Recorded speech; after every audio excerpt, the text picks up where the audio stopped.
Hello, hello, hello guys.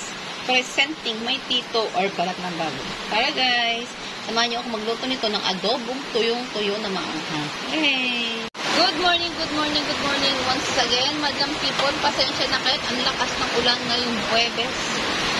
Tara guys, samahan niyo naman ako magluto ng tito o balat ng baboy. Again, this is one of my favorite guys. Lalagain niyo muna to guys ha. At ihiwain na mga ganyan o mas maninipis pa. Ang masarap guys, sibuyas, bawang, siling labuyo, lemon, toyo, oyster sauce, mantika, pamintang powder. Okay guys, let's get it on. Guys, maglagay na tayo ng mantika at kawali. Ingat tayong lahat guys ha, sobrang lakas ng ulan. And then, bawang sibuyas guys.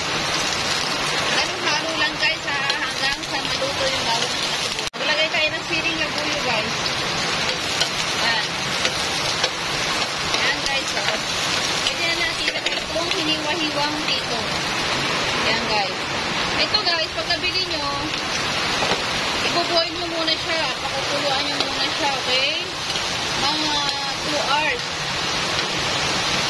Mahinang apoy lang guys ha. Pagka kumulo na siya, hinaan nyo na siya. Pabayaan nyo lang doon siya. Mga 2 hours. Palambutin nyo muna siya. Tapos, palamigin, huwain ng ganyan-ganyan at ilagay nyo muna sa ref. Overnight. Lagyan nyo ng mga pampalasa guys. Okay? Ngayon guys, maglagay tayo ng oyster sauce.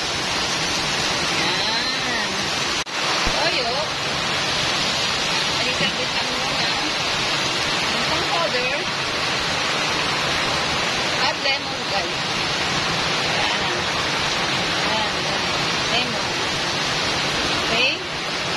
Lagyan rin natin ng konting sugar. Halo-haluin muna natin guys ang gusto bago natin lagyan ng suka at tubig. Okay guys? Yan guys. Diba? Pwede natin siya lagyan ng tubig ngayon para lalo siyang lumambot. Actually guys, luto na yan dapat eh. Kaya kung gusto ko talaga yung malambot. Kaya palalambutin ko pa siya. Nilagyan ko muna siya ng mga ingredients para, alam mo yun guys, lahat ng lasa pumasok sa tito, sa karne. Para masarap talaga siya. Okay guys? Haluin nyo lang ng gusto bago nyo lagyan ng suka. Yan guys. And then, huwag nyo na siyang haluin guys at huwag nyo munang tatakpan ha. Mga 3 minutes. Yan guys. O, luto na to guys. Patuyuan lang natin ng konti pa. Konti pa. Para yaminess inside out. Diba guys? Yan guys. Luto na itong tito o balat ng baboy. Yan guys. Yan guys. Ang tawag dito guys, tito eh. Sa Bisaya, ewan ko lang kung ano. Pero dito ganito, ganyan din ang tawag dito sa ano, Maynila. Diba? Yan, luto na yan guys. Okay, eat na. Happy Thursday to all of us.